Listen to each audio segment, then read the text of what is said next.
श्रीमंत दगडूशेठ हलवाई सार्वजनिक गणपती ट्रस्ट सुवर्णयुग तरुण मंडळाच्या वतीनं 134व्या वर्षाच्या गणेशोत्सवानिमित्त वृंदावनमधील प्रेम मंदिराची प्रतिकृती साकारण्यात येणार आहे. श्री राधाकृष्णांप्रती असलेले दिव्य प्रेम, भक्तीचा वास असलेल्या प्रेम मंदिराची तेजस्वी प्रतिकृती यंदाच्या गणेशोत्सवात दगडूशेठ हलवाई गणपती ट्रस्टतर्फे साकारण्यात येणार असून भाविकांकरता प्रेमभावनेत तल्लीन करणारा आध्यात्मिक प्रवास या निमित्ताने घडवण्यात येणार आहे, अशी माहिती ट्रस्टचे अध्यक्ष सुनील रासने यांनी पत्रकार परिषदेत दिली. यावेळी ट्रस्टचे अध्यक्ष सुनील रासने, उपाध्यक्ष डॉक्टर रामचंद्र उर्फ बाळासाहेब परांजपे, उपाध्यक्ष माणिक चव्हाण, कोषाध्यक्ष महेश सूर्यवंशी, सरचिटणीस व आमदार हेमंत रासने, सहचिटणीस अमोल केदारी, उत्सव प्रमुख अक्षय गोडसे, सुवर्णयुग तरुण मंडळाचे अध्यक्ष प्रकाश चव्हाण, सौरव रायकर, यतीश रासने, तुषार रायकर यासह पदाधिकारी व कार्यकर्ते उपस्थित होते. सणस मैदानासमोरील हिराबाग कोठी येथील ट्रस्टच्या सजावट विभागात सजावटीचा शुभारंभ सोहळा यंदाचे कला दिग्दर्शक नितेश कुमार यांच्या हस्ते पार पडला. याबाबत अधिक माहिती देताना सरचिटणीस व आमदार हेमंत रासने म्हणाले की गेली अनेक वर्षे विविध मंदिरांची प्रतिकृती सजावटीतून साकारण्याकरता ट्रस्ट प्रयत्नशील आहे. यंदा ज्या प्रेम मंदिराची प्रतिकृती उभारण्यात येणार आहे ते मनमोहक पांढऱ्या संगमरवरी वास्तुकलेसाठी व उत्कृष्ट कोरीव कामासाठी प्रसिद्ध आहे. याशिवाय भव्य स्तंभ, प्रकाशमान घुमट आणि कृष्णलीलांचे दर्शन यासाठी सुपरिचित असलेल्या या मंदिराची प्रतिकृती यंदा गणेश भक्तांसाठी विशेष आकर्षण ठरणार आहे. नानाविध वैशिष्ट्यांनी परिपूर्ण असलेल्या मंदिराची प्रतिकृती सुमारे 100 फूट इतकी असेल.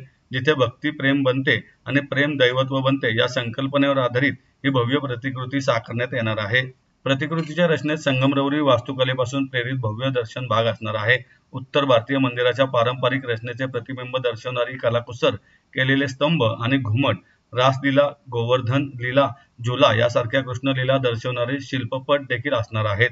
शोभिवंत फुलांची सजावट, पवित्र शुभचिन्हे आणि आकर्षक विद्युत रोषणाईमुळे सायंकाळनंतर हे मंदिर उजळून निघणार आहे. कोषाध्यक्ष महेश सूर्यवंशी म्हणाले, प्रतिकृतीचा आकार 120 फूट लांब, 90 फूट रुंद आणि 100 फूट उंच असणार आहे. यामध्ये अनेक भव्य खांब असून विविध मूर्ती देखील साकारण्यात येणार आहेत. गाभारा व मुख्य सभामंडपातील खांबांची रचना सुटसुटीत असून भाविकांना लांबून सहजतेने श्रींचे दर्शन घेता येईल. कला दिग्दर्शक नितेश कुमार आणि ग्लिटरी इव्हेंट्स प्रायव्हेट लिमिटेड यांनी मंदिराच्या प्रतिकृतीचे काम केले आहे. जय गणेश. श्रीमंत दगडूशेठ हलवाई गणपती बाप्पांची उत्सवातली सजावट हा कोट्यवधी भाविकांचा आकर्षणाचा विषय असतो आणि यंदाचं 134वं वर्ष आहे. सन 2026ची जी दगडूशेठची जी सजावट आहे ती उत्तर प्रदेश येथील वृंदावन जे तीर्थक्षेत्र आहे तिथल्या प्रेम मंदिराची प्रतिकृती ही यंदाची दगडूशेठची सजावट असणार आहे. आणि अतिशय कलात्मक असं मंदिर हे त्या ठिकाणी जे आहे तसं हुबेहूब इथे साकारण्याचा प्रयत्न हा ट्रस्टच्या वतीने केला जाणार आहे. आणि या कार्याकरता प्रसिद्ध कला दिग्दर्शक, आर्ट डायरेक्टर श्री नितेशजी कुमार यांना आम्ही पाचारण केलेलं आहे आणि याचं काम देखील, याचा आरंभ आजपासून सुरू झालेला आहे. ह्या मंदिराची उंची साधारण 100 फुटावर असणार आहे आणि राधा आणि कृष्ण ह्या दोघांची मूर्ती या सजावटीच्या मध्यभागी असणार आहे.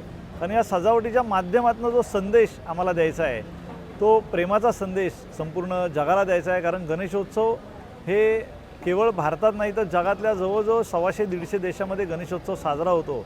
आणि आत्ताच्या जागतिक पार्श्वभूमीवर हा प्रेमाचा संदेश हा गणपती बाप्पाच्या उत्सवाच्या माध्यमातून हा आम्ही देऊ इच्छितो.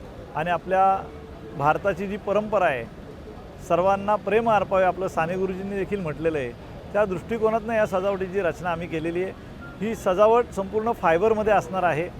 आणि या सजावटीच्या रोषणाईकरता देखील मुंबईचे जे राजूबाई नेवरकर आहेत आणि पुण्यातले शंकरराव धारफळे हे त्याची रोषणाईची जबाबदारी स्वीकारणार आहेत.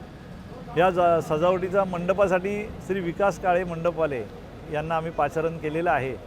आणि याचा आरंभ आजपासून झाला आहे. साधारण 75 दिवसामध्ये ही सजावट पूर्ण होणार आहे. 14 सप्टेंबरला गणेश चतुर्थी आहे, त्याच्या अगोदर साधारण 7 ते 10 दिवस ही सजावट संपूर्ण झालेली असेल असा आमचा प्रयत्न आहे, तसं आमचं नियोजन आहे.